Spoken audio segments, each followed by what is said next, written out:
Boa tarde a todos. É com muita satisfação que damos início ao seminário Da Boca ao Pulmão, Câncer de Cabeça e Pescoço, uma iniciativa da Subcomissão Especial de Prevenção de Controle do Câncer, conforme requerimento de número 146 de 2025 da Comissão de Saúde. Este evento será transmitido ao vivo pelo canal da Câmara dos Deputados no YouTube e pela página da Comissão de Saúde da Câmara dos Deputados da internet. Queremos dizer que o câncer de cabeça e pescoço é o quarto, que mais mata, e a previsão é de que pelo menos todos os anos mais de 40 mil pessoas estejam aí enfrentando esse câncer. Quero fazer uma homenagem muito carinhosa à nossa amiga Melissa, e saiba que tem muitos que gritam por aí, mas você dá voz a muita gente. Nosso respeito em meu nome, nome do nosso querido vice-presidente da Subcâncer, nosso deputado Geraldo Rezende, do nosso presidente da Comissão de Saúde, Zé Vitor, da Flávia Moraes, que hoje não se faz presente, mas também participou conosco desse requerimento. E a gente tem gratidão pelo seu trabalho, de toda a sua equipe, das pessoas que estão irmanadas para que cada vez mais políticas públicas possam de fato acontecer. E são através de políticas públicas que nós podemos, sim, salvar vidas, diagnosticar precocemente e, se por acaso for diagnosticado, que o tratamento seja mais rápido, menos dolorido e com a certeza de vida plena. Convido para compor a mesa a senhora Melissa Medeiros, fundadora e presidente da Associação Brasileira de Câncer de Cabeça e Pescoço. Por favor, bonitona, venha sentar conosco. Muito obrigada pela sua presença.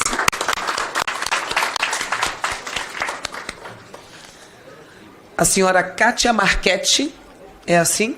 Marchetti, oncologista do Hospital Sírio-Libanês de Brasília, membro da Comissão Científica da Associação de Câncer de Cabeça e Pescoço, é isso? Do Brasil. Senhor Gabriel Marmentini, doutor em administração. É o bonitão que estava ali ao lado da nossa querida presidente, Está aqui o seu lugar, muito obrigada. E vão participar virtualmente, a qual também já quero agradecer o senhor Rogério Dedivitz, cirurgião de cabeça e pescoço do Hospital das Clínicas de São Paulo, membro do Comitê Científico do Brasil, muito obrigada. O senhor Rogério Gondak, patologista oral, pesquisador da Universidade Federal de Santa Catarina, membro do Comitê Científico. Senhora Elizabeth Carrara, doutora em fonoaudiologia do AC Camargo Cancer Center, membro do Comitê Científico também. O senhor Marcos Santos, biólogo pesquisador do AC Camargo Cancer Center. Aos expositores informo que cada um terá o tempo de 10 minutos para a sua apresentação. Informo aos presentes que eventuais perguntas aos expositores poderão ser encaminhadas por escrito à equipe da subcomissão para serem respondidas ao final da apresentação. Vai assumir agora o nosso vice-presidente, o nosso querido deputado Geraldo Rezende, e eu volto ainda para poder finalizar com vocês, tá? E ele, além de dar as boas-vindas, logo depois ele já passa a palavra para a nossa querida Melissa. Quero dizer que lá em Rondônia, Melissa, nós iniciamos há 4 anos a prevenção de câncer de boca. No início tivemos muitas dificuldades, as pessoas se atentam mais a câncer de mama, a câncer de colo uterino, e nós tivemos muitas dificuldades para colocar na cabeça das pessoas, especialmente, o trabalho que nós estávamos desenvolvendo de câncer de boca. Mas, graças a Deus, hoje, com uma unidade móvel, que nós estamos percorrendo as cidades mais distantes, nós estamos conseguindo conquistar alguns números expressivos, infelizmente, com o diagnóstico, mas chegando, de fato, a quem precisa. Então, é aquele trabalho de formiguinha insistente para que nós possamos aí fazer com que o trabalho de prevenção e diagnóstico precoce ele chegue para trazer vida plena para essas pessoas. E saiba que ele só existiu porque você me inspirou. Então, muito obrigada pelo seu trabalho. Há quase 5 anos nós estamos em Ji-Paraná e há 1 ano, aí um pouco mais incisiva, no Cone Sul, divisa com Mato Grosso, em Vilhena, fazendo esse trabalho maravilhoso com a nossa unidade móvel. É pequenininha, né? É um micro-ônibus, mas fazendo um trabalho gigante de prevenção de câncer de boca, tá? Você foi a culpada disso. A culpada no bom sentido. Você que foi responsável para poder inspirar a tantas pessoas no Brasil todo. Que Deus te abençoe cada vez mais. Muito obrigada. Com a palavra o deputado Geraldo Rezende, vice-presidente da Subcâncer. Agradecer aqui a deputada Silvia, é uma referência aqui na casa nessa temática. Ela tem colocado toda a sua energia, não só para fazer essas discussões aqui, mas também para construir uma alternativa de uma saúde de melhor lá em Rondônia, principalmente focada na questão da oncologia. Então, parabéns à deputada e passo imediatamente aqui a senhora Melissa Medeiros para discorrer sobre a instituição do mês de julho para ações de combate ao câncer de cabeça e pescoço no Brasil e o andamento da Política Nacional de Prevenção e Controle do Câncer, a PNPCC. Então, a senhora Melissa Medeiros, conforme já anunciado pela deputada Silvia Cristina, terá 10 minutos para sua apresentação. Boa tarde a todos. Agradecer a presença de vocês. Agradecer grandemente a minha querida deputada Silvia Cristina, que com certeza vem apoiando muito todo o trabalho em políticas públicas que a Associação Brasileira de Câncer de Cabeça e Pescoço vem desenvolvendo. Bom, para quem ainda não me conhece, sou sobrevivente de um câncer de laringe. Por isso essa voz tão sexy aqui falando com vocês. Porque é uma voz possível, é uma alternativa para quem perdeu a voz pro câncer.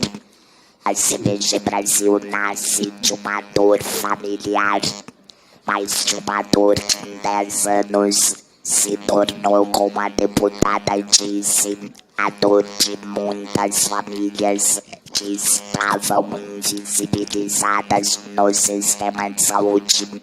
E isso sim, apesar de ser um dado estatístico muito triste, sim, são 40 mil pessoas diagnosticadas por ano e tardiamente fazendo sequelados como eu mesma sou. A gente tem uma missão bem simples: ser protagonista do que vivemos, trazendo voz a esse problema, dando luz à nossa vivência e trabalhando sempre numa tríade que envolve profissionais da saúde, pacientes e os tomadores de decisão. Precisamos, deputado, dialogar cada vez mais, sempre entre esses 3 entes: quem tem a doença, quem trata a doença e quem tem a responsabilidade de Estado em suprir a saúde da população. A gente trabalha basicamente em 3 eixos. A advocacy é o principal deles. A advocacy é uma nomenclatura inglesa, mas a tradução é bem simples: dar voz a uma causa, defender direitos. E isso a gente faz muito bem há 10 anos. Só que a cada ano precisamos engrossar o time de aliados, deputados, gestores, executivo, profissionais da saúde, porque o que nós desejamos é única e simplesmente conseguir diagnósticos mais rápidos, tratamento mais adequado e com as tecnologias que possam de fato melhorar o desfecho e, obviamente, reabilitando esse paciente para que ele volte para a sociedade em condições minimamente paritárias. Esse é o grande trabalho da CBG Brasil. Bom, a gente tá completando 10 anos. Não foi nada fácil. Acredito que vocês possam, por um minuto, se colocar no meu lugar e de outros colegas que estão aqui. Como é ficar sem voz?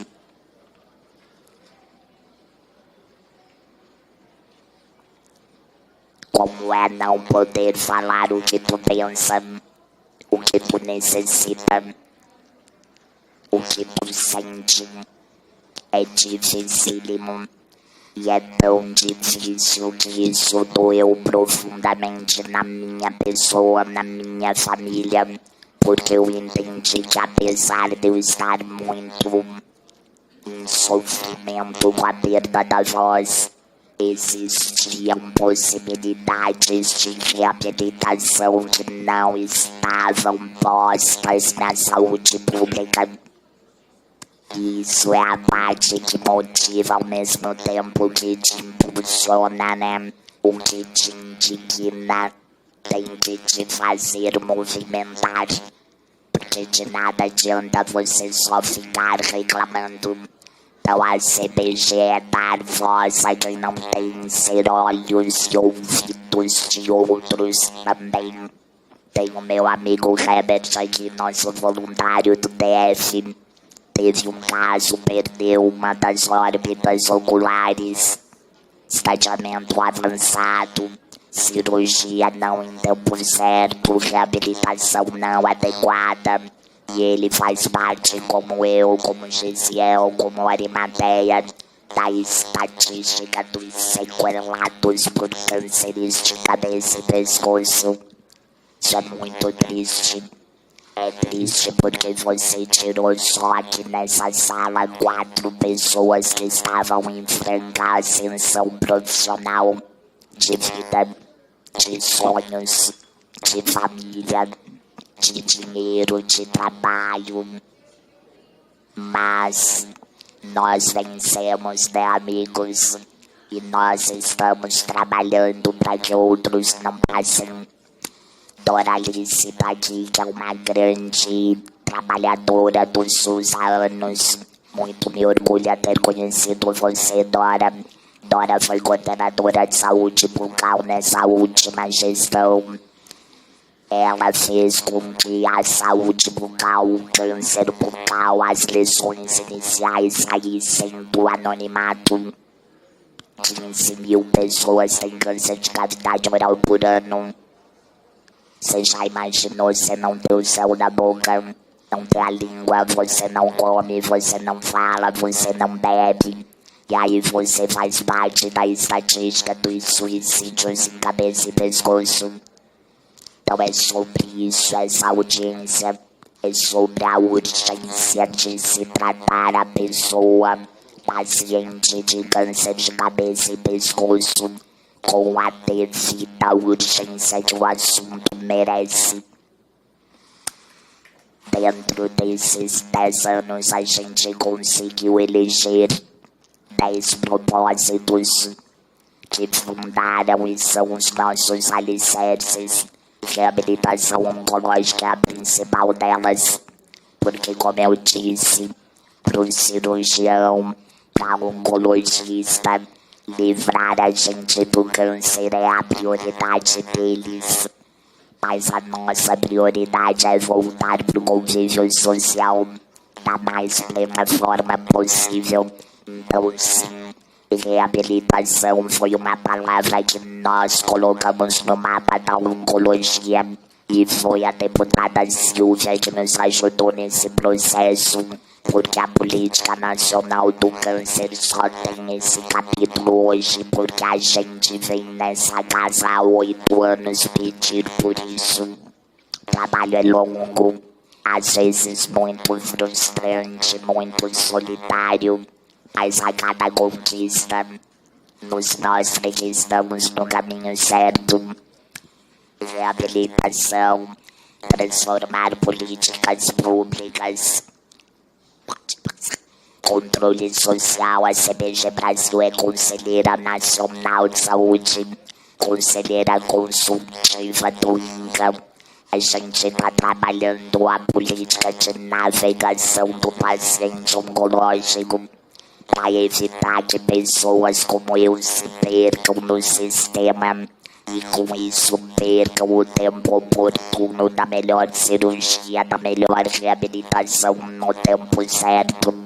A gente trabalha em rede. Temos uma rede de 54 voluntários no Brasil, mas são voluntários formalizados. Tem atividade, tem campo de atuação, tem reporte. E com isso a gente consegue capilarizar o nosso impacto. Trabalhamos para estar em lugares como aqui, para que a gente seja ouvido, para que as nossas pautas sejam atendidas. E falando sobre pautas, a gente quer muito que audiências públicas como essa reverberem mais em todas as cidades, porque em cada canto, se houver uma voz sem ser ouvida, não tem justiça social. E é para isso que a gente trabalha. Todas as pessoas têm que ter acesso ao tratamento. Fortalecer as identidades. Sim, quem imaginou que uma pessoa como eu, sem voz, viria pro Congresso Nacional há 10 anos atrás falar numa sessão solene, lá no tapete azul, né? Tapete vermelho, nem lembro. Porque eu fui nos dois, fui no Senado e fui na Câmara. E os deputados ficaram loucos, assim, olhando, tipo, meu Deus, o que é isso? E aí essa laringe falhou na hora. Eles ficaram mais constrangidos ainda.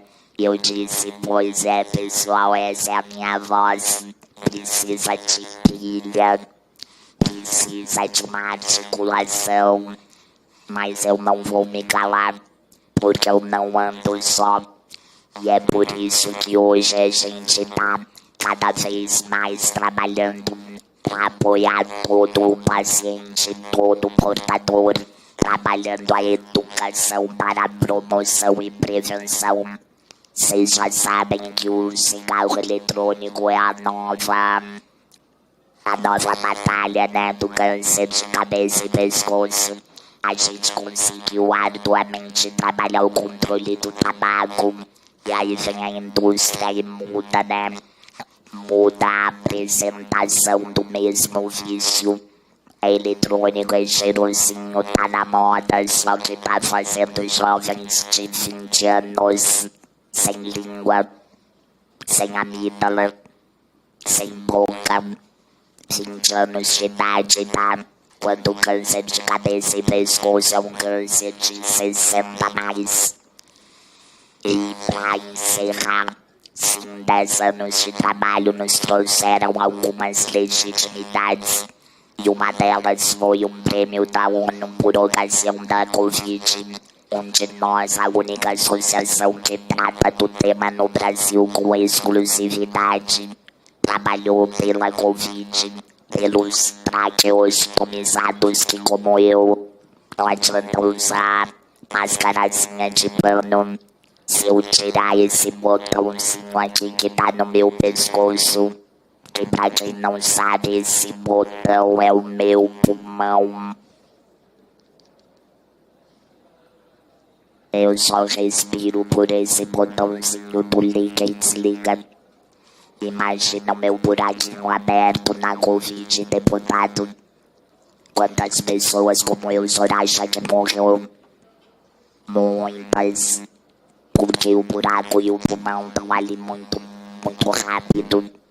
E o senhor acredita que em 10 anos de associação eu tô com a mesma pauta parada no Ministério da Saúde, exigindo que toda pessoa como eu tenha direito ao que eu tô usando?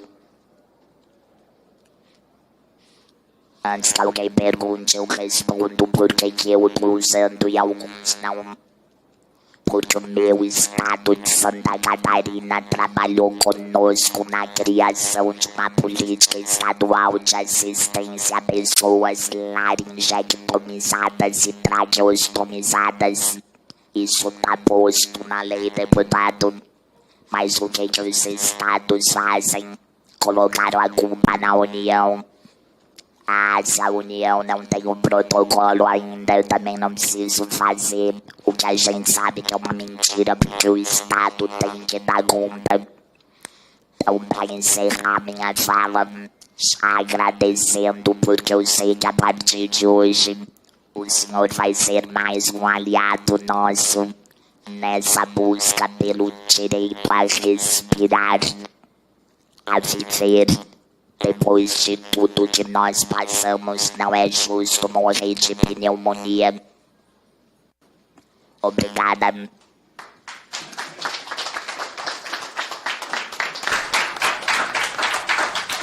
Eu agradeço a senhora Melissa Medeiros por suas contribuições e gostaria de dizer que já me engajo no Exército, que vai também fazermos com que essas pessoas possam ser visíveis e possam também ter a garantia de acesso a todos os equipamentos para poder minimamente ser cidadãos em sua plenitude. E acho que seria importante pegar essa iniciativa do Estado de Santa Catarina. Nós tivemos aqui nessa casa, nessa comissão, a hoje prefeita de Jales, a prefeita de cidade do lado, Carmen Zamota, Lages mesmo, que ajudou a gente a construir aqui uma pauta interessante nessa questão. Eu, pessoalmente, estou dedicado à causa do terceiro setor, que fala sobre todas as deficiências, e estamos colocando toda a nossa energia para esse mandato ser diferenciado em relação aos outros mandatos que tinham outras causas.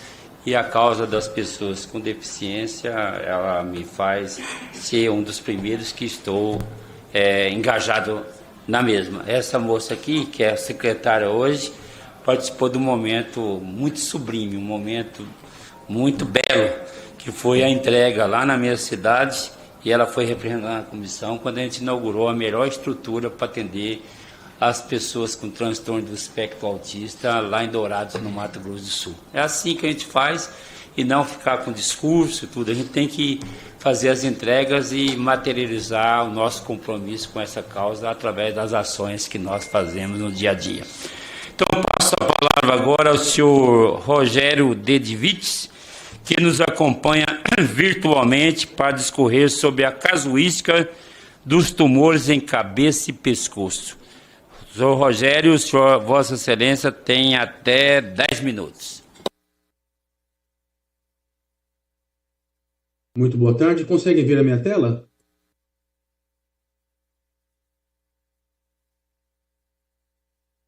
Sim, vamos. Boa tarde. Inicialmente agradeço a hospitalidade dos deputados Geraldo Rezende e Silvia Regina.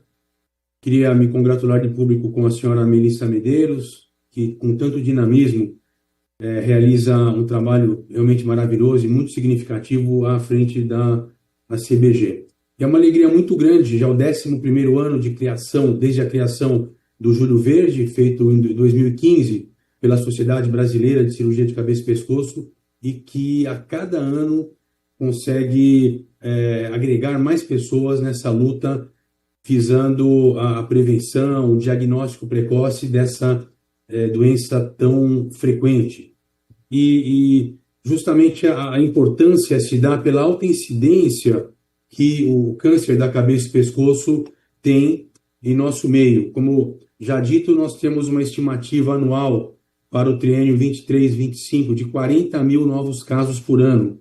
Vejam que no sexo masculino a próstata responde por 30% dos tumores, porém, veja que a boca aparece com 4,6%, a laringe com 2,7%. Entre as mulheres, a mama preponderante, também em torno de 30%, mas a tireoide já surge aqui com quase 6% dos cânceres no nosso país. Então, toda ação que vise uma atenção aos nossos pacientes é muitíssimo bem-vinda. Nós temos aqui esses gráficos demonstrando a incidência desses cânceres tão frequentes entre as mulheres tireoide. Vejam que na região sudeste, essa taxa de 11% ela faz com que a tireoide já seja o terceiro câncer mais comum entre as mulheres. E a cavidade oral preponderante no sexo masculino em várias regiões também do nosso Brasil. Considerando o câncer da cabeça e pescoço como um todo, isso inclui a mucosa de boca, da faringe, da laringe, nós temos alguns pacientes que são grupos de risco e que merecem uma atenção especial, sobretudo pessoas acima dos 40 anos, do sexo masculino. Aqui nós temos, na sequência, o grande problema, o grande vilão, que é o uso do cigarro. O cigarro é o grande fator causal do câncer da cabeça e pescoço. Em 95% dos casos, ele está presente como um fator de risco e um fator causal bastante importante. Quando associado com o uso abusivo de bebidas alcoólicas, existe uma potencialização do efeito carcinogênico, do efeito de transformação em câncer. E outros fatores também existem, mas o cigarro é, sem dúvida, o mais importante. Uma coisa importante é delimitar a nossa área de ação. Muitas pessoas leigas ainda consideram, quando se fala em cirurgia de cabeça e pescoço, que nós somos neurocirurgiões. A neurocirurgia é uma outra especialidade que não tem nada a ver conosco. Então, a nossa área de atuação inclui o câncer de pele. Aqui nós temos um exemplo de um câncer de pele, principalmente em pessoas de cútis clara, em regiões com uma exposição solar mais intensa, e nas regiões do corpo também com uma exposição maior, como a face e os antebraços. O tratamento basicamente é cirúrgico, muitas vezes em lesões pequenas, sob anestesia local e com altos índices de cura. Aqui um outro exemplo de um tumor de lábio inferior. E quando nós voltamos para a mucosa, considerando o câncer da boca, o câncer da garganta, alguns fatores de risco também devem chamar a atenção especificamente para essas localizações. Quando se fala em boca, próteses mal adaptadas, feridas na boca que não cicatrizam em 2 a 3 semanas, que habitualmente são indolores, e a presença de ínguas no pescoço, do mesmo lado da lesão, que também não regridam dentro de 2 a 3 semanas.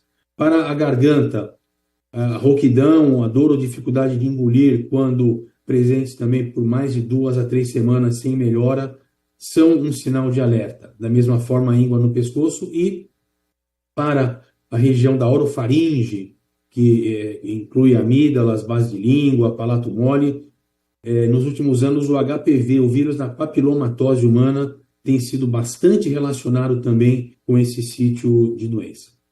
Aqui nós temos um exemplo de um câncer de língua. Língua é o sítio onde mais frequentemente acontecem os cânceres da boca. Aqui um exemplo, são exames da laringe, das cordas vocais.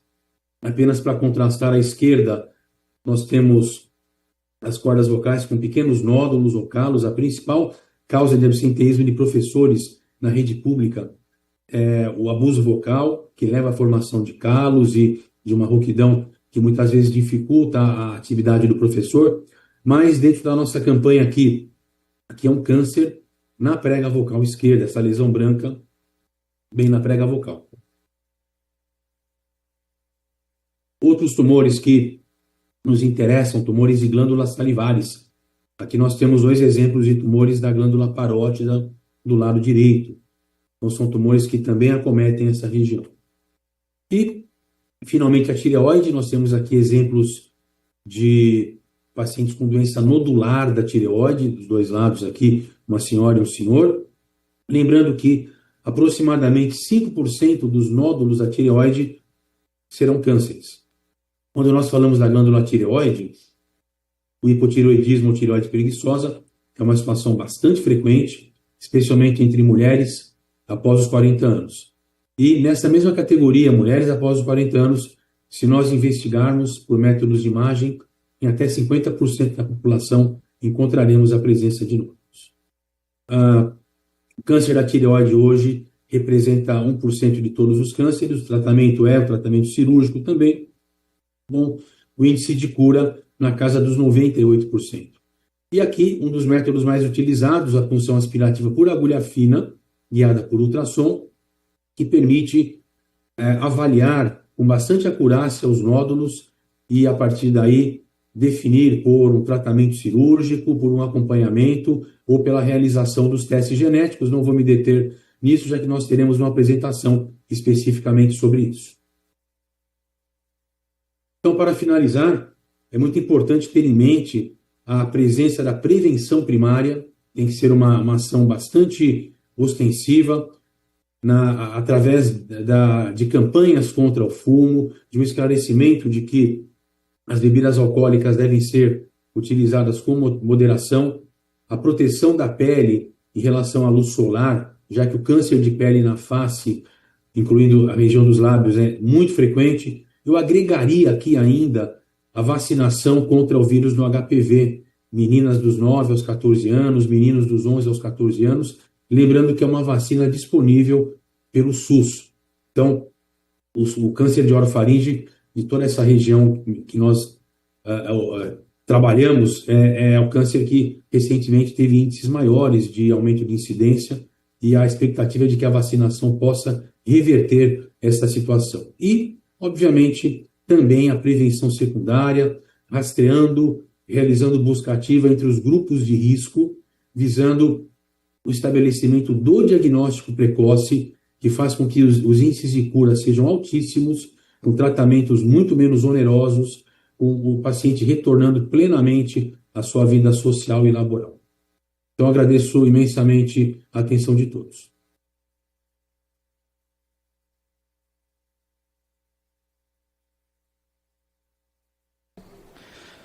Agradeço ao senhor Rogério Dedivides por suas contribuições. Parabéns, obrigado pelas informações trazidas aqui no dia de hoje. E já passo a palavra aqui ao senhor Rogério Gondak, que também nos acompanha virtualmente, para discorrer sobre o diagnóstico precoce de câncer em cavidade oral.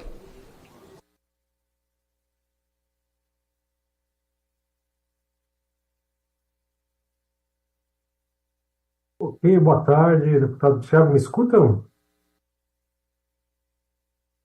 Ok, uma satisfação então agradeço a iniciativa das entidades envolvidas na organização desse evento, em especial a CBG, né? Trata de um tema tão relevante na nossa sociedade, que é o câncer de cabeça e pescoço. Então eu atuo como docente e pesquisador na Universidade Federal de Santa Catarina, trabalhando principalmente no diagnóstico de lesões orais de pacientes da capital e cidades do interior de Santa Catarina. Assim sendo a minha fala, né, o foco da minha fala vai ser justamente no diagnóstico precoce do câncer em cavidade oral. Então não tenho qualquer conflito de interesse sobre o conteúdo que vai ser abordado aqui, ok?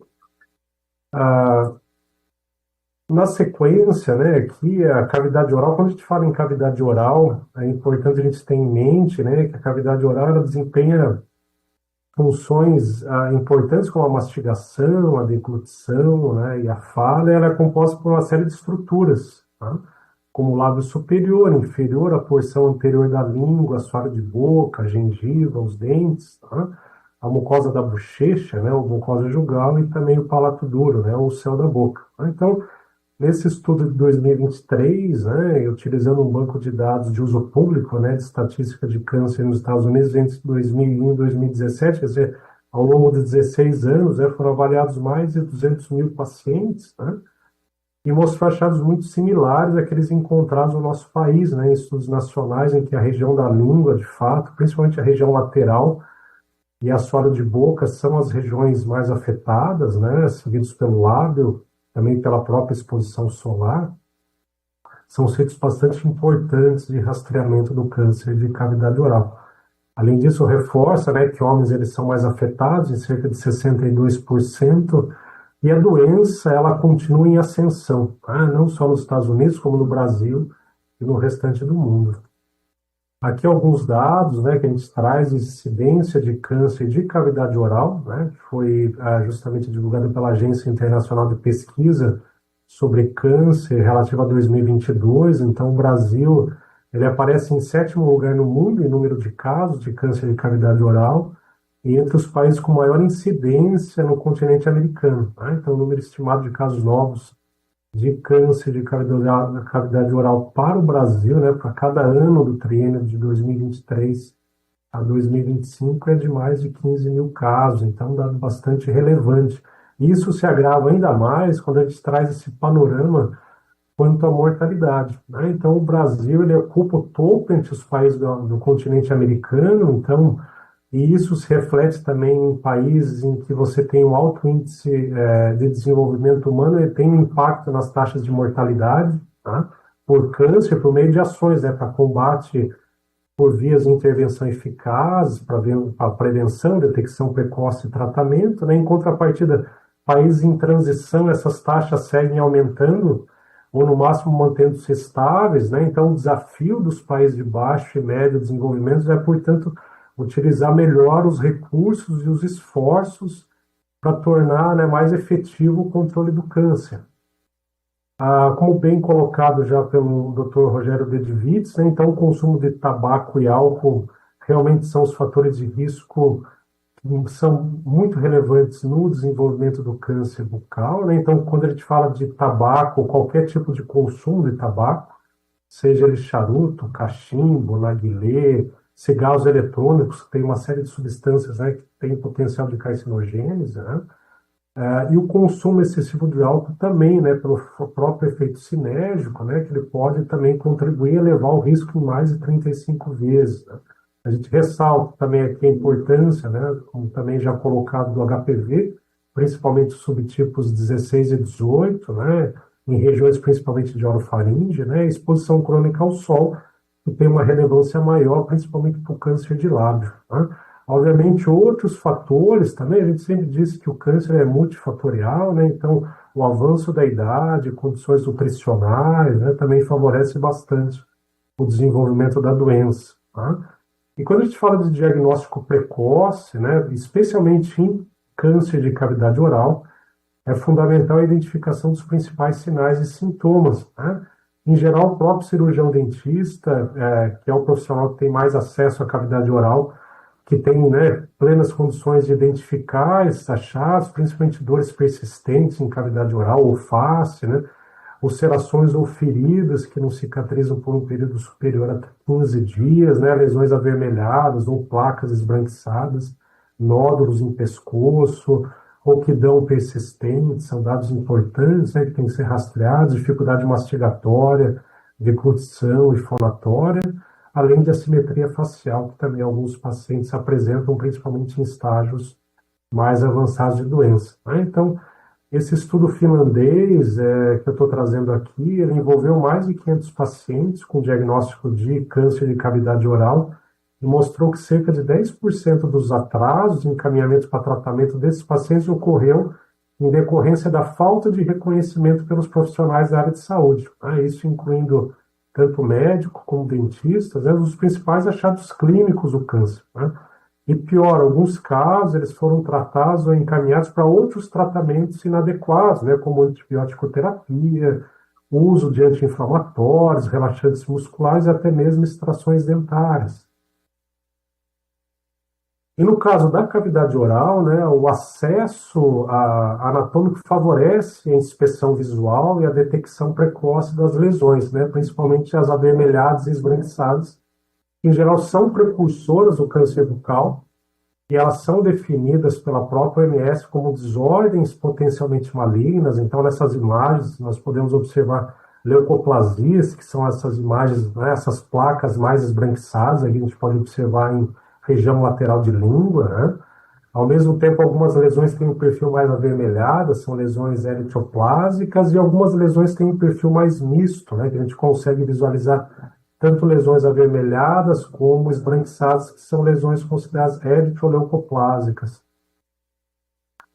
Porque, afinal de contas, o que a gente quer, justamente procura, é detectar, né, evitar justamente do paciente ter um diagnóstico tardio, como são esses casos que eu estou trazendo nessa imagem. Então, o que é uma realidade no nosso país, né, em que a maioria dos casos são feitos, né, o diagnóstico em estágios 3 e 4 de doença, Então, esses casos projetados aqui ilustram bem o paciente de 59 anos à esquerda e outro de 68 anos com câncer em estágio avançado, ocupando boa parte da cavidade oral, acometendo linfonodos, pele, sítios à distância, né?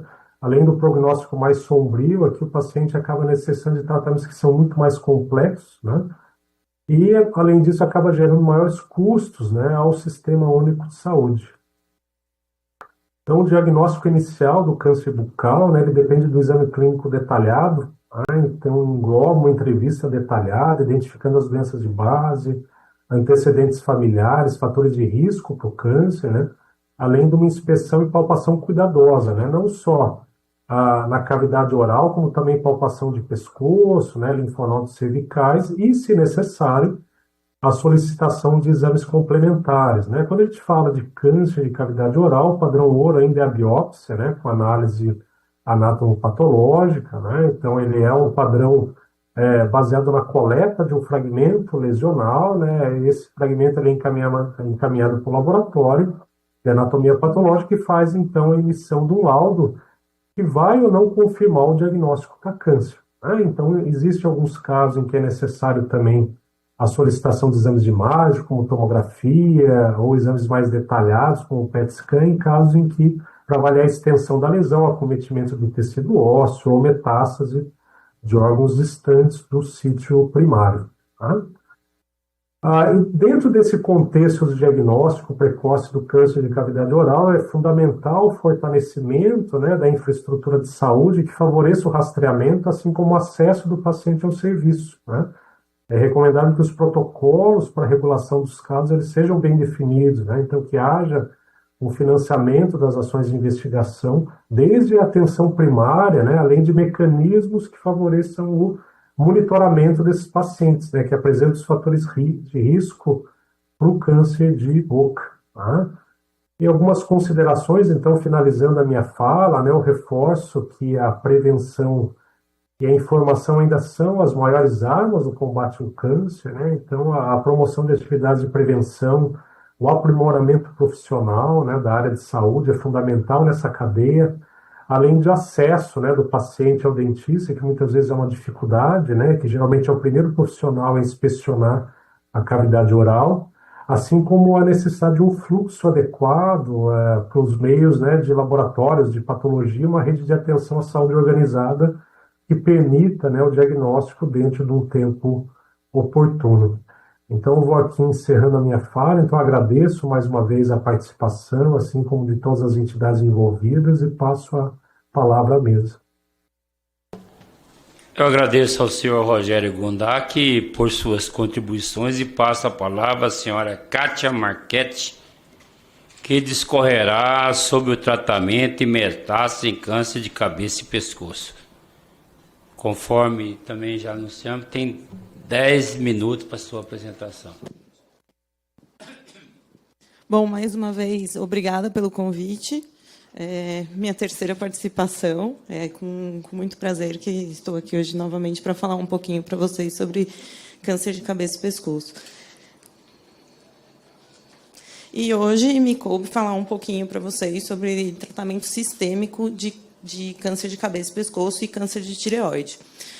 Para quem não me conhece, eu tenho toda a minha formação pela Faculdade de Medicina da Universidade de São Paulo.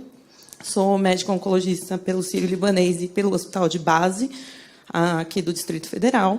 E sou supervisora dos residentes também de oncologia e faço doutorado em cabeça e pescoço.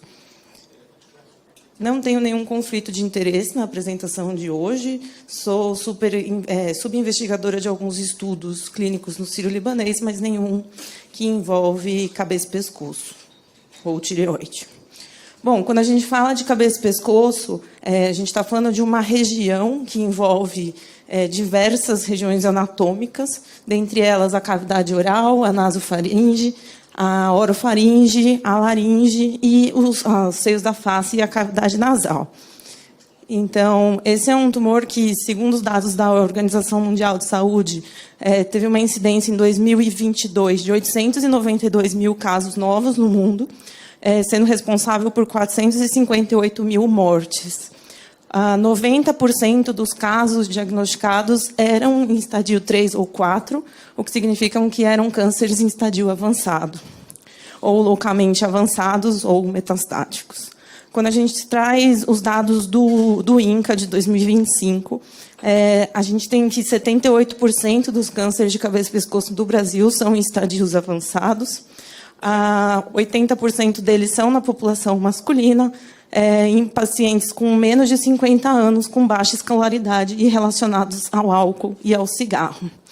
A gente sabe que 20 a 30% dos cânceres de cavidade oral são relacionados com etilismo e tabagismo, e que a infecção por HPV, principalmente o 16 e o 18, são responsáveis por grande parte dos casos de orofaringe. Lembrando que, como falaram, a gente tem hoje a vacina, né, pública, a quadrivalente para adolescentes, tanto femininos quanto masculinos, mas que a gente tem hoje disponível também no sistema particular uma vacina nonovalente, que tem uma cobertura um pouquinho maior dos outros subtipos, que também causam o câncer de orofaringe.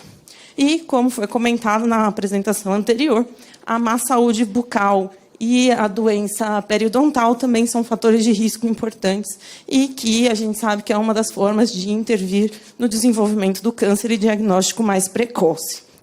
Rastreamento populacional ele não é indicado, mas, como foi dito, a prevenção através de vacina, cessação de etilismo, tabagismo e cuidados com higiene oral, principalmente em populações de risco, são importantes. Quando a gente fala em metástases, esse é um câncer que a maior parte dos pacientes, quando desenvolve metástases, desenvolve para pulmão, sendo que alguns poucos pacientes acabam desenvolvendo para fígado, osso e linfonodo não regional.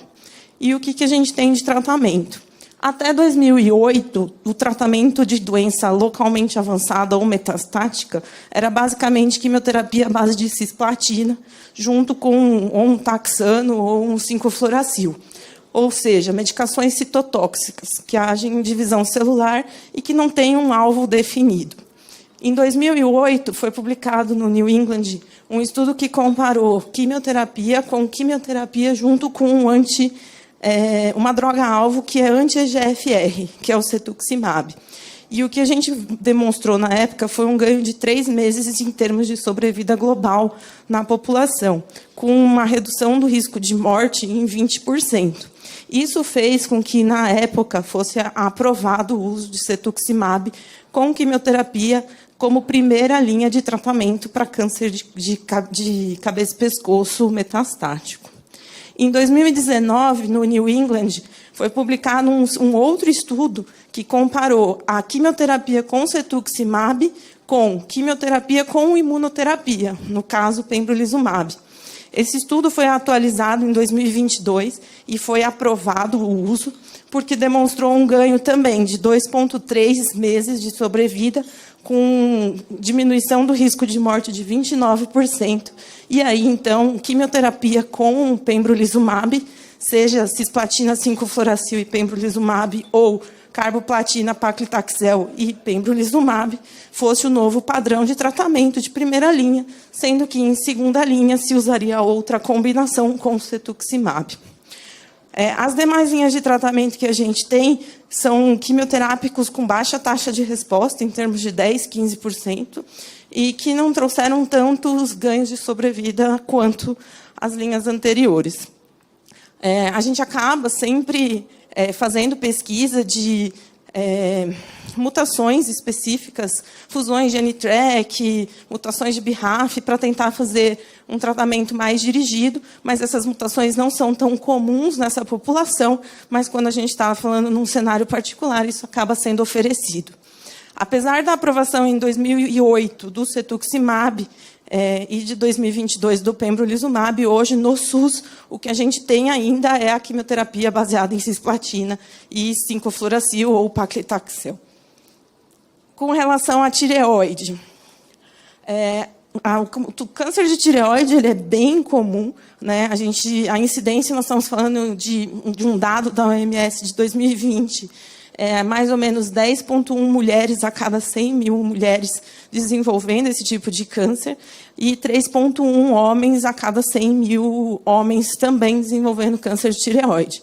A média de idade é em torno de 50 anos e o câncer de tireoide ele tem um espectro de doença bem diferente. Então, a gente tem desde os tumores bem diferenciados, que são tumores indolentes, ou seja, de crescimento lento, e que normalmente você faz uma cirurgia e você não precisa fazer nem tratamentos complementares, até o câncer medular, que é um intermediário, que quando você pega ele precocemente, você faz o tratamento cirúrgico e você atinge bons resultados, até o anaplásico, que é um câncer bem indiferenciado, extremamente agressivo, que normalmente você diagnostica ele na forma metastática e que o paciente sobrevive semanas a meses, independente do tratamento. Então, o que nós temos aqui? Falando do câncer diferenciado de tireoide, a gente tem o papilífero, que é em torno de 70% a 80% dos cânceres geralmente são achados incidentais, com sobrevida global em 10 anos maior do que 90%. O carcinoma folicular, que é responsável por 10% dos cânceres, com sobrevida global na doença localizada próxima de 100%, mas na doença metastática, com uma sobrevida global em 5 anos, em torno de 63%. E o carcinoma de células de Hürten, que são responsáveis por 3% a 4% dos cânceres bem diferenciados, e que a gente tem uma sobrevida global em 5 anos em torno de 85% a 95%. Como vocês podem ver, diagnosticado precocemente, taxa de cura praticamente 100%, e mesmo quando a doença é metastática, a sobrevida em 5 anos, aí, mais de 80% dos pacientes ainda estão vivos. Quando a gente fala do câncer do carcinoma medular, a gente já tem que na doença localizada também próximo a 100%, ou seja, quando a gente consegue fazer o tratamento curativo, a gente tem bons resultados, mas na doença metastática, a nossa sobrevida global em 5 anos é em torno de 63%. Existe uma mutação, que é a do RET, que ela ocorre mais ou menos de 1% a 3% ocorre uma parte significativa dos pacientes e que pode estar relacionada a uma síndrome genética.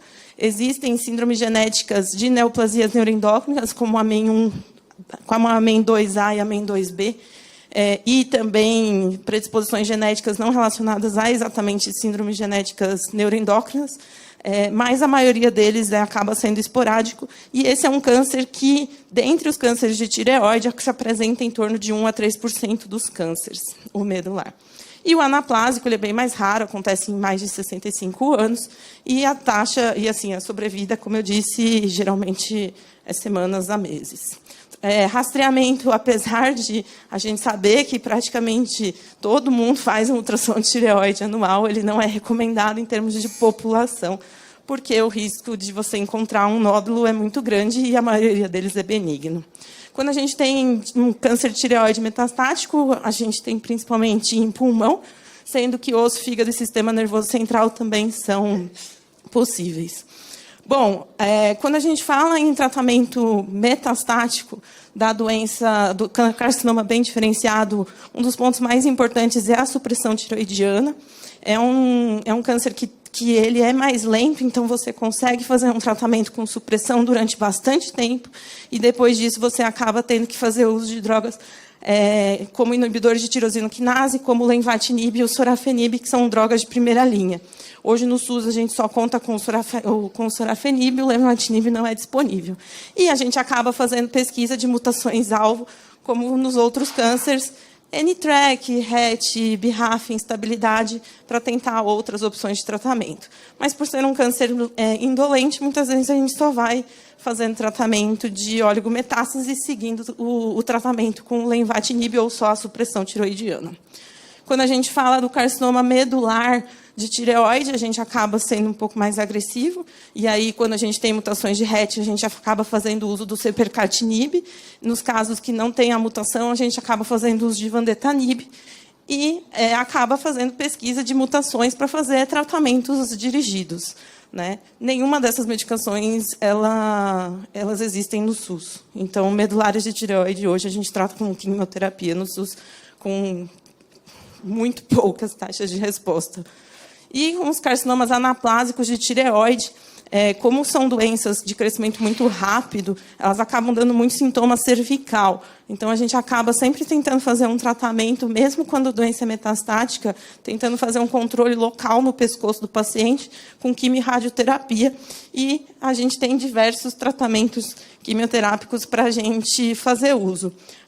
A gente sabe que tem um grande número desses pacientes que têm mutação de BRAF, e que a resposta de dabrafenib com trametinib ela é significativa, mas é uma medicação que a gente não possui no SUS, então o que a gente acaba fazendo uso é realmente de quimioterapia ou à base de cisplatina ou de doxorubicina, com taxas de respostas razoáveis, mas com pouco tempo de duração de resposta.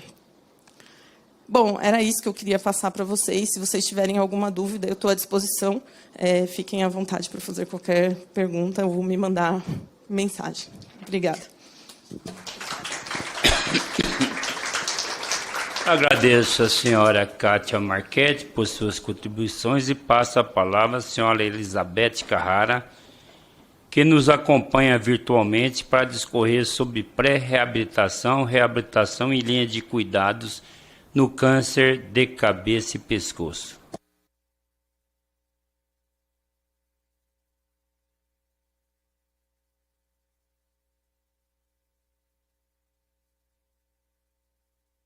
Acho que estão me ouvindo agora, né? É uma alegria, é uma Sim. honra muito grande estar aqui, é uma oportunidade, a gente sabe o valor desse momento. Agradeço a Melissa, a Gabriel, a CBG e aos deputados. Eu vou falar, então, desse tema de pré-reabilitação, reabilitação e linha de cuidados. E deixa eu só colocar isso aqui menor. Eu vou mostrar um paciente que fez uma cirurgia extensa, esses vídeos foram liberados para apresentação. É um paciente num pós-cirúrgico de uma cirurgia extensa, ele retirou a língua inteira, então a gente vê toda a complexidade, os tubos, a traqueostomia, o buraco no pescoço, a sonda no nariz para alimentação, a grande dificuldade de fala, que ele fala pela primeira vez após a cirurgia e agradece Nossa Senhora. Primeiro respira e fecha.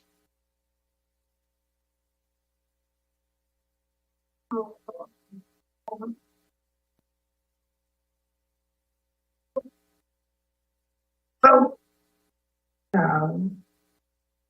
Engole.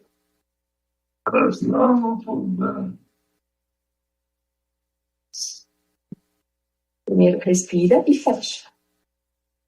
E aqui ele, um mês e pouco depois, na sua casa, ele era um chefe gourmet, gostava de cozinhar. Oi, o que você está fazendo para o almoço? Estou fazendo costela, tapioca,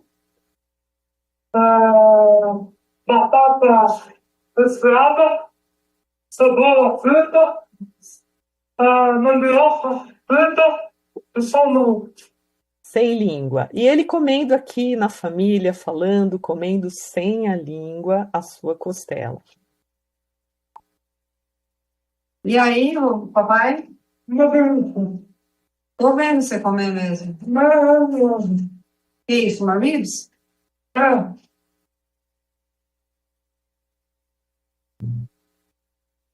Então, esse é um grande ideal de reabilitação. Aqui um outro paciente que era e continua sendo, graças à reabilitação, um poeta. Ele fez uma laringectomia total, tirou toda a laringe, perdeu a voz completamente após a cirurgia, e aqui ele declamando um poema que é a sua paixão.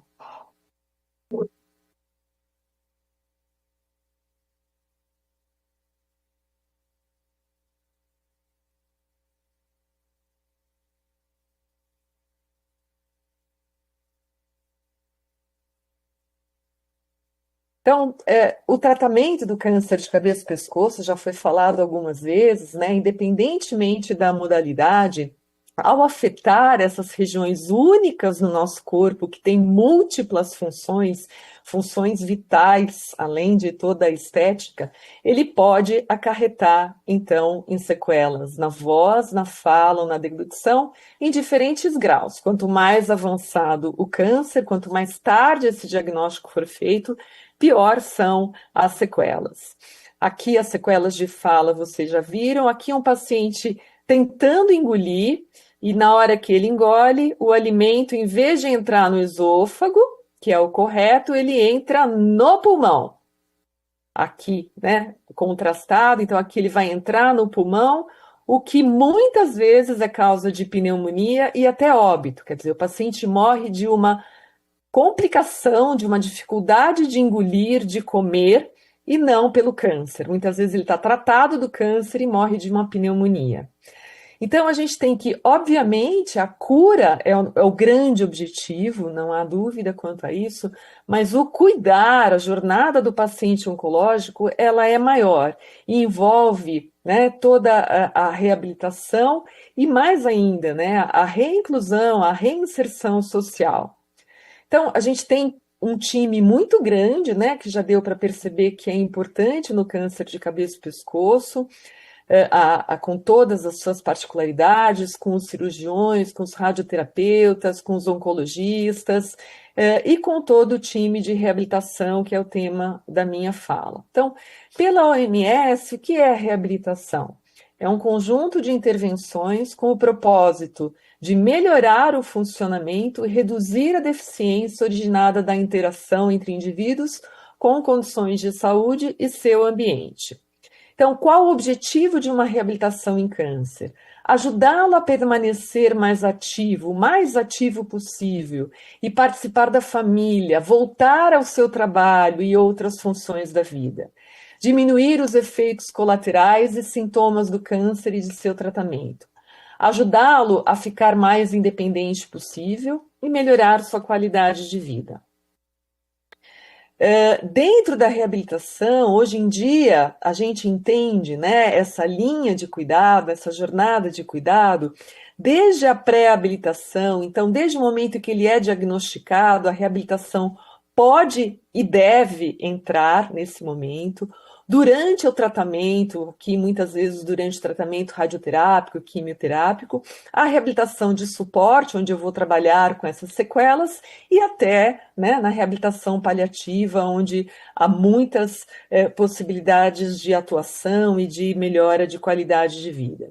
Então, na pré-habilitação, o paciente que é orientado, que recebe uma orientação sobre as suas sequelas de fala, suas sequelas de deglutição, ele pode chegar num pós-tratamento com muito mais tranquilidade, né? Nesse momento são feitos encaminhamentos necessários para nutrição. Muitos pacientes com cirurgias avançadas, por exemplo, de língua, eles vão precisar de sonda nasointeral, no mínimo no pós-operatório ali recente.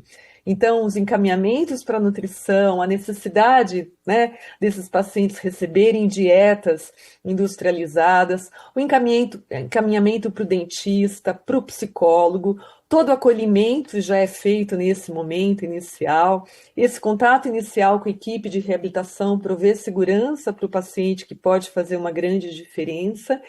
E muitas vezes a avaliação inicial e às vezes já uma intervenção neste momento, né? Um paciente que está muito emagrecido, que perde força muscular, se a reabilitação intervir nesse momento, a gente vai ter resultados cirúrgicos muito melhores, né? O dentista é extremamente importante, às vezes já nesse pré-cirúrgico, para fazer moldagens de próteses, para que o paciente chegue num pós-cirúrgico melhor. Então, aqui é uma paciente de 16 anos, tratada, mas olha a voz. 7,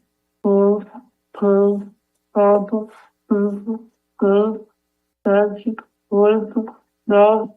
Colocando a prótese, fazendo a reabilitação fonoaudiológica, a gente consegue 2, 3, 4, 5, 6, 7, 8. Então, a grande integração entre um tratamento para a cura, né, o tratamento cirúrgico e ou radioquimioterápico, o curar, né? Mas o cuidar, a integração desse cuidar, a qualidade de vida, as perspectivas que essa menina vai ter ao retornar com uma fala muito mais aceitável socialmente. A Melissa falou, mas a gente tem estudos recentes preocupados com o índice de suicídio nos pacientes sobreviventes do câncer, particularmente os sobreviventes do câncer de cabeça e pescoço. Então, se a gente tem cerca de 23 suicídios por 100 mil pessoas num paciente com câncer de forma geral, no paciente com câncer de cabeça e pescoço, essa taxa vai para 63,4 suicídios. Quer dizer, é muito maior a taxa de suicídio num paciente nessa região por essas questões de fala, de deglutição, de aparência, de respiração, de traqueostomia. A gente tem 2 vezes mais probabilidade dos sobreviventes de câncer de cabeça e pescoço morrer por suicídio, e essa taxa está aumentando. A gente tem um aumento de 27% neste período comparado a de 2000 a 2004. Então, a gente pode trabalhar, deve trabalhar antes da reabilitação, já na presença do tumor. A gente vê imagens cerebrais mostrando diferenças cerebrais na presença de um tumor, né? Quanto que há modificações, e isso pode e deve ser trabalhado. Há vários estudos mostrando que se o fonoaudiólogo começa o seu trabalho durante a radioterapia, ele vai chegar no pós-radioterapia engolindo muito melhor, falando muito melhor e tendo melhor qualidade de vida. E após o tratamento, para qualquer modalidade de tratamento, para qualquer região, para qualquer sítio tumoral.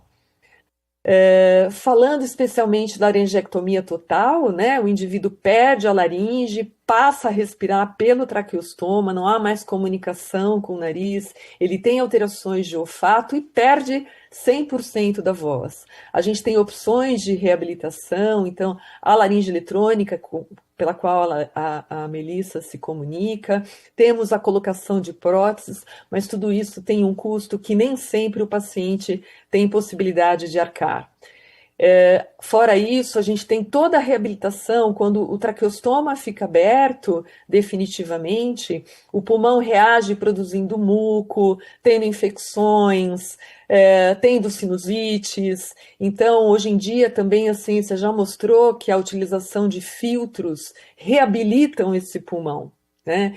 E, novamente, isso não é disponibilizado para grande parte dos pacientes.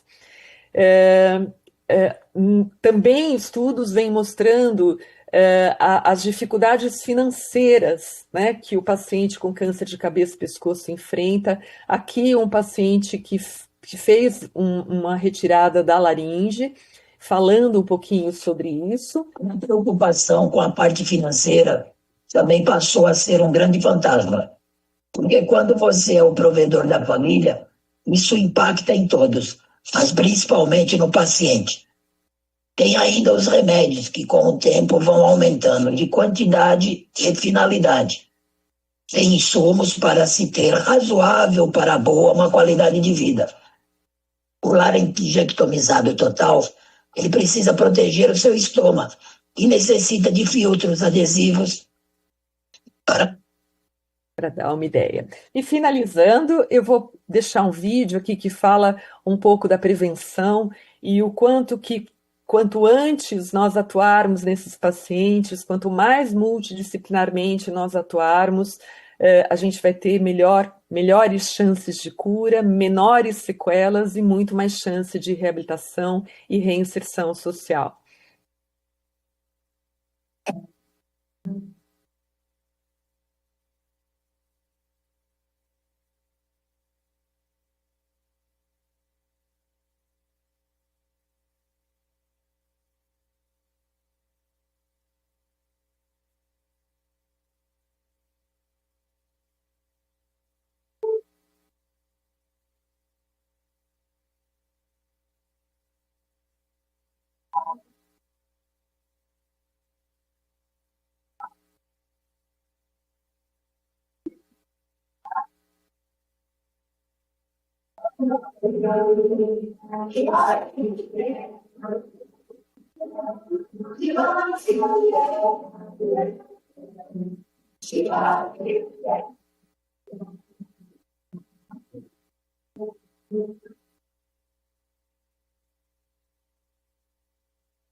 Obrigada pela atenção.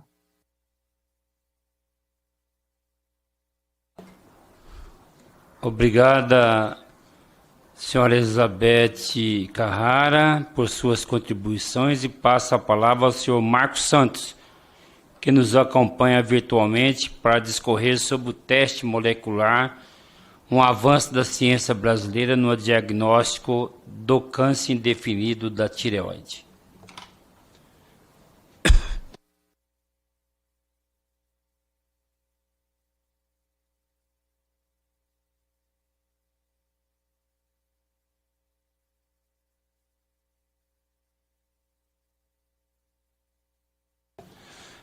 Você está com o áudio fechado, por favor. Vocês me escutam? Agora sim. Perfeito. Deixa eu compartilhar aqui minha tela.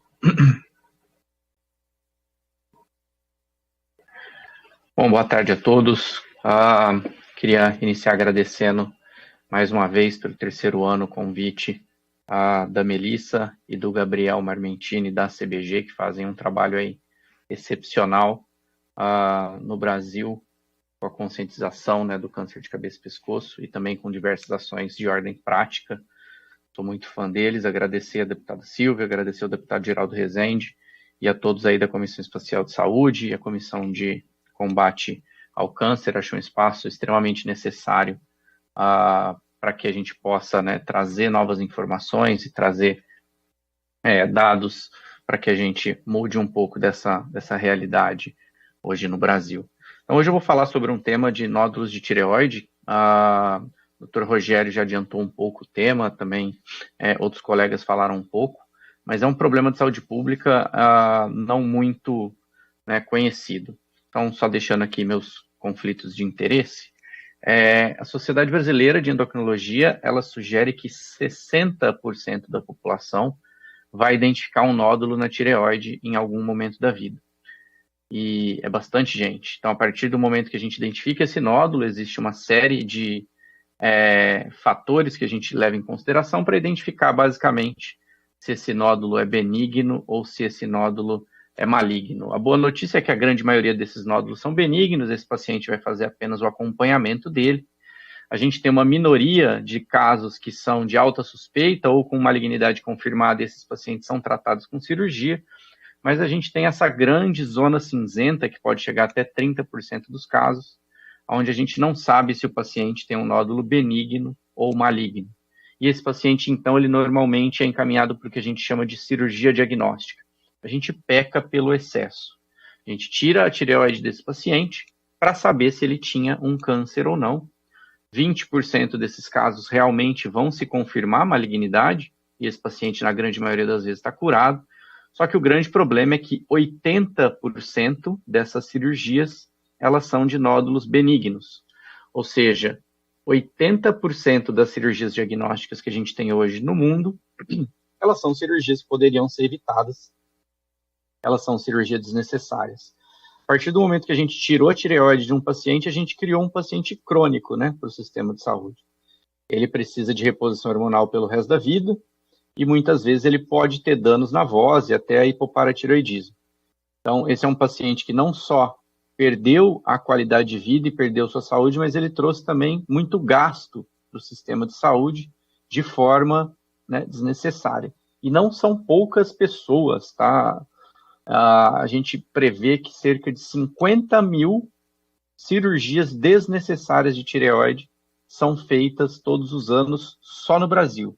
Então, eu não estou falando em número de cirurgias de tireoide, estou falando em número de cirurgias desnecessárias de tireoide. E isso gera problema não só para os pacientes, mas, como eu disse, também para o sistema de saúde. Isso gera uma fila, né, de cirurgias eletivas muito grande, e o SUS é um dos maiores impactados. Então, quem acompanha, né, sabe que hoje a gente tem uma fila de milhões de pacientes aguardando cirurgias eletivas, e grande parte dessas cirurgias são de cirurgias de tireoide que depois vão se revelar desnecessárias. A Câmara, ela já começou a olhar um pouco para esse problema, mas ainda de uma forma um pouco incipiente, né, apenas divulgando a posição dos pacientes nessa fila, mas sem grandes atuações, né, também. E por que que uma das alternativas para esses pacientes é a gente fazer o chamado teste molecular? Ele é recomendado em praticamente todas as diretrizes do mundo, na diretriz brasileira, na diretriz americana, na diretriz internacional, na diretriz europeia e assim mundo afora, né? E a gente precisa entender e se orgulhar que essa é uma tecnologia não muito disponível no mundo inteiro. A gente só tem 4 tecnologias disponíveis em todo o mundo, 3 delas nos Estados Unidos, e uma tecnologia desenvolvida pelo nosso grupo aqui no Brasil, um teste molecular para justamente essa finalidade, chamado, né, MIR-Type. Então, é um teste 100% nacional, desenvolvido com pacientes brasileiros, validado na população brasileira, com extrema evidência científica, publicada em jornais aí de altíssimo impacto, e mais de 7.500 pacientes já foram beneficiados desse teste no mundo real. O problema é que esses pacientes são basicamente pacientes do sistema privado. Eu queria trazer para vocês um número, né? Não sei se vocês sabem qual que é o número de tecnologias 100% brasileiras que estão disponíveis no nosso sistema de saúde. Na Conitec, que prevê, né, as tecnologias para o SUS, 0 tecnologias 100% brasileiras. Na ANS, para os planos privados, 0 tecnologias 100% brasileiras. Então, a gente questiona se isso é uma prioridade para o Ministério da Saúde. A gente vê que, pela matriz de desafios tecnológicos, o PEDIL traz como isso sendo uma das prioridades. A gente vê também que, especificamente, tecnologias voltadas para a tireoide, com base molecular, com base genética, né, de testes moleculares, é dito como uma das prioridades, né, para o sistema de saúde. Então, na prática, a gente precisa fortalecer o SUS e o Complexo Industrial da Saúde com ciência 100% nacional, né, entender se isso é realmente uma prioridade dita e escrita, né, ou se ela acontece na prática. A gente já vem há bastante tempo, né, solicitando a revisão do PCDT de tireoide, porque essa é uma necessidade não atendida, para que a gente faça uso de tecnologias custo-efetivas, né? Porque esse é o tipo de tecnologia que não só melhora o desfecho do paciente, porque evita que ele faça uma cirurgia desnecessária, mas também economiza recurso para o sistema de saúde, que evita que a gente gaste com uma cirurgia que é muito mais cara do que fazer o diagnóstico. Então, hoje a gente tem tecnologia 100% nacional, que melhora o desfecho clínico e economiza dinheiro para o sistema de saúde. Aqui uma notícia recente que a gente teve na Folha, em que esse teste já economizou mais de 7 milhões, porém, na saúde privada. Ele tem a possibilidade de economizar até 385 milhões para o Sistema Único de Saúde, mas ainda não está disponível. Então, queria agradecer mais uma vez pelo espaço, deixo aqui os meus contatos para caso alguém queira tirar alguma dúvida ou discutir alguma coisa, e agradeço novamente ao espaço da comissão. Obrigado. Obrigado, Dr. Marcos Santos, por suas contribuições, e passo a palavra ao senhor Gabriel Marmentini, que discorrerá sobre o cenário do câncer de cabeça e pescoço, onde estão os dados para planejar políticas públicas. Aqui? Boa, obrigado. Oi, gente. Cabe a mim fazer a última fala, então, para encerrar esse dia maravilhoso aqui, né, com um tema tão importante a ser discutido. Eu sou o Gabriel Marmentini, sou cofundador da CBG Brasil, Associação Brasileira de Câncer de Cabeça e Pescoço. Sou doutor em administração e venho dedicando a minha vida aí há bastante tempo a construir melhores políticas públicas, sobretudo para essa área. Vocês viram a Melissa mais cedo, a Melissa é minha mãe, e juntos a gente vem aí, né, travando batalhas já há 10 anos. Ela falou um pouco das nossas conquistas em 10 anos, mas embora tenha muita coisa bacana a celebrar, a gente também ainda tem muita coisa para alcançar. Então, a minha fala ela vai focar principalmente em pontuar questões importantes para que a gente tenha esse registro aqui, para que os parlamentares presentes e os futuros que vão assistir saibam o que a gente precisa continuar colaborando juntos. Então, o primeiro ponto que eu queria destacar é que, em 2019, a gente teve a coragem de começar a fazer pesquisas. Ainda não somos um instituto de pesquisa, com toda a capacidade técnica, metodológica, para poder chegar em achados, né, a ponto de generalizá-los muito bem e emplacar isso. Estamos aprendendo ainda, mas foi em 2019 que a gente teve um embrião da pesquisa cenário do câncer de cabeça e pescoço no Brasil, e recentemente a gente fez a segunda edição com o apoio da Universidade Federal de Santa Catarina. O Gondak, que estava aqui falando conosco online, nos apoiou nesse processo, e isso veio muito de uma carência nossa de não entender muito bem o setor e, às vezes, não encontrar os dados que a gente precisava. Então, pensamos, vamos nós atrás dos dados, vamos perguntar para as pessoas. Na pesquisa mais recente, a gente ouviu 173 profissionais de todas as regiões do Brasil, mais de 10 especialidades diferentes. Infelizmente, não conseguimos todas as especialidades que envolvem a equipe multi.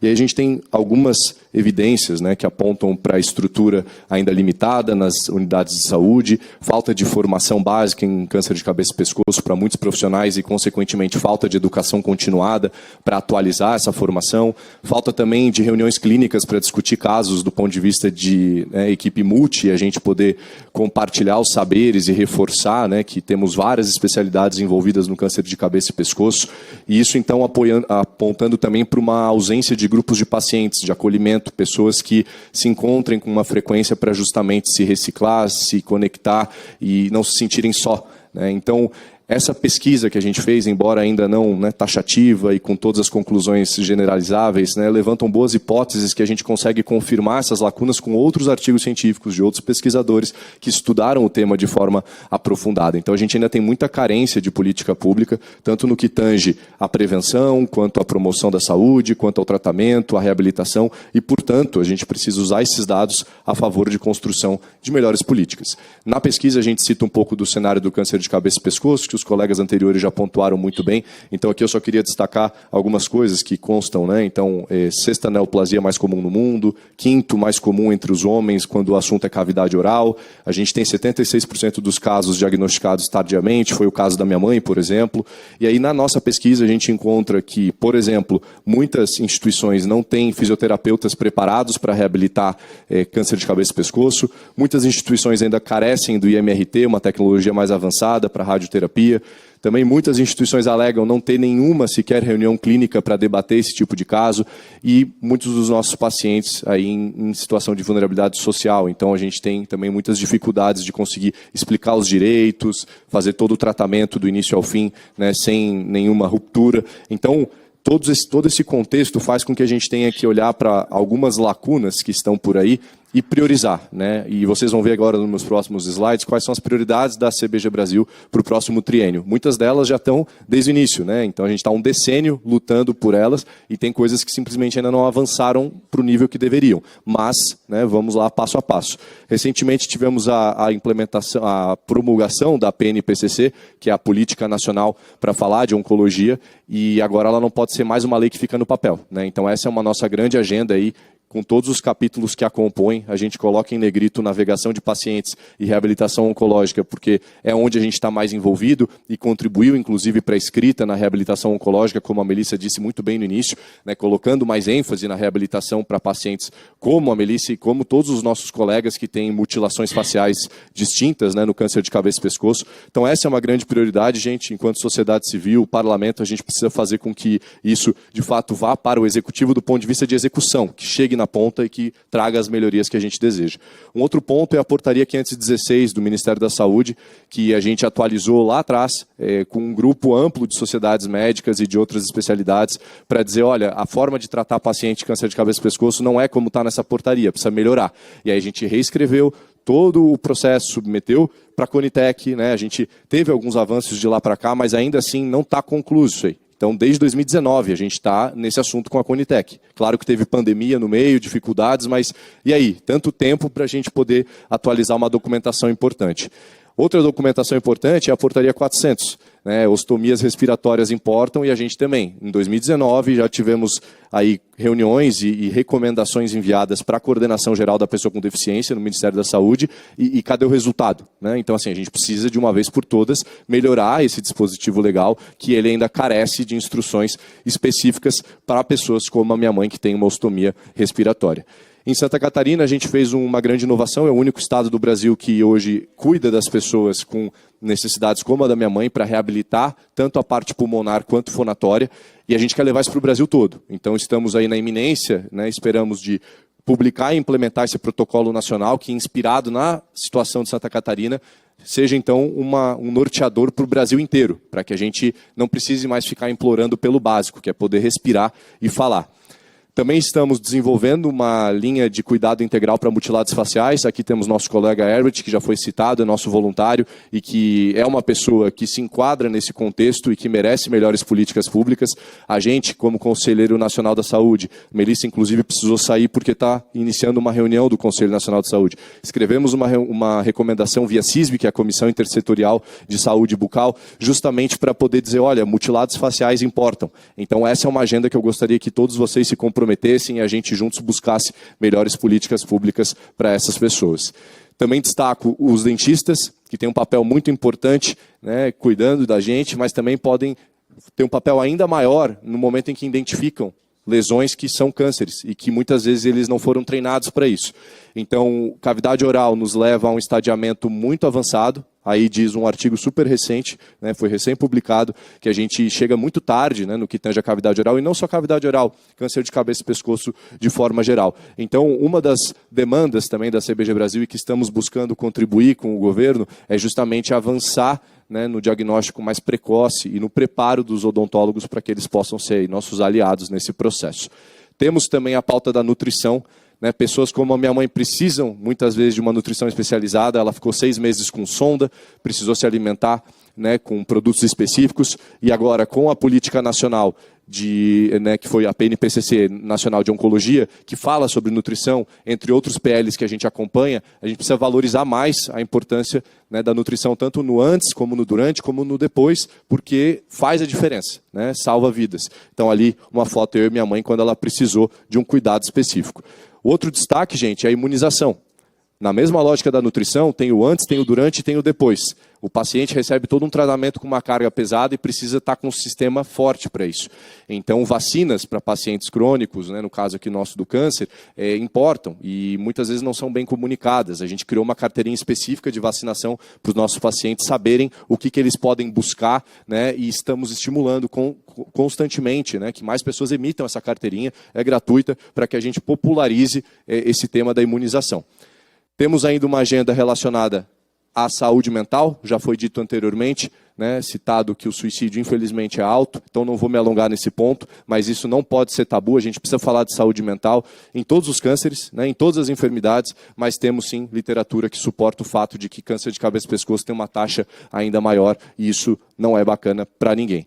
O tabaco também já foi falado aqui, cigarros eletrônicos na moda e esses dispositivos eletrônicos então precisam ser combatidos, né? Vem com uma falácia aí de a gente parar de fumar, mas na verdade não é muito bem o que a gente tem visto na prática.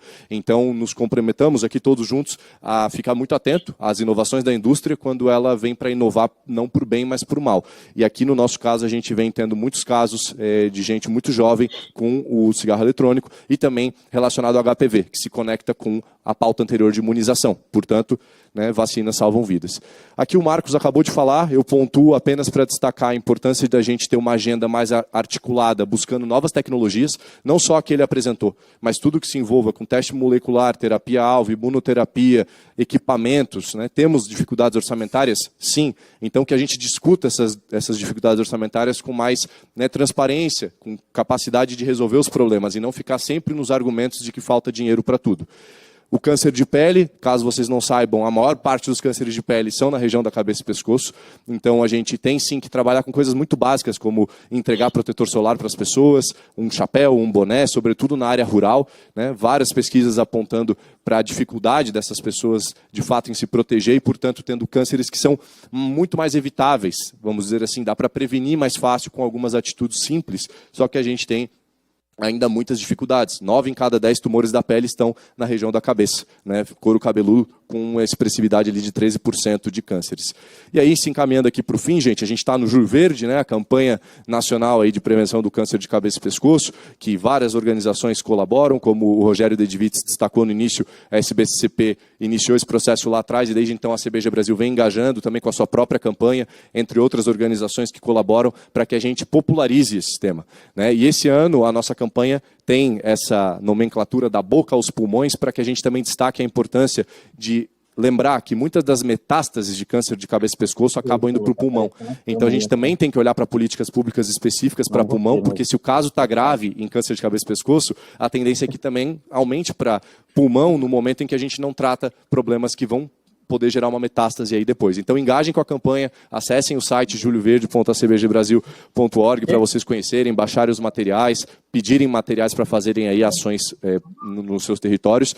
E esse é meu último slide aqui, só para pontuar que na minha tese de doutorado eu mapeei diversos problemas que existem no campo do câncer de cabeça e pescoço. Eu não apresentei nem metade deles, são muitos, mas a gente aqui não é de ficar reclamando, é sim de buscar soluções. Então, que a gente saiba priorizar juntos algumas dessas alavancas para a gente buscar melhorias, porque a gente precisa ir progredindo, sentir avanços, de modo que menos pessoas fiquem pelo caminho.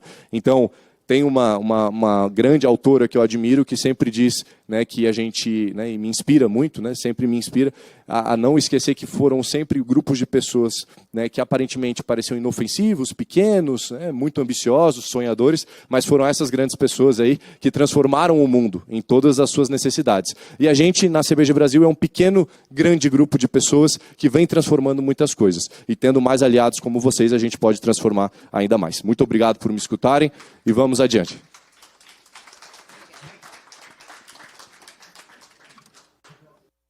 Agradeço ao senhor Gabriel Marmentini por suas contribuições. Gostaria de perguntar se alguém aqui gostaria de fazer algum questionamento a alguns dos palestrantes. Como não há solicitação, eu gostaria de fazer um encerramento, agradecendo a presença de todos que contribuíram para a realização desse seminário, ao promover um debate tão qualificado e propositivo para debater sobre o tema da boca ao pulmão, câncer de cabeça e pescoço. Acompanhe os trabalhos da Comissão de Saúde nos canais de comunicação da Câmara dos Deputados. Tenham uma boa noite. Antes, porém, passando aqui para a deputada Silvia. Não? Então, ela disse que está meio arfante, porque veio correndo e pediu para me ver. É uma fofa. Deputada muito querida, viu? E muito comprometida, e é muito prazeroso estar sempre com ela em alguns enfrentamentos aqui na Comissão de Saúde da Câmara. Agradecer a todos, dizer que foi um belo debate, belas contribuições, e vamos avançar nessa temática. Então, parabéns, muito obrigado e até uma próxima oportunidade.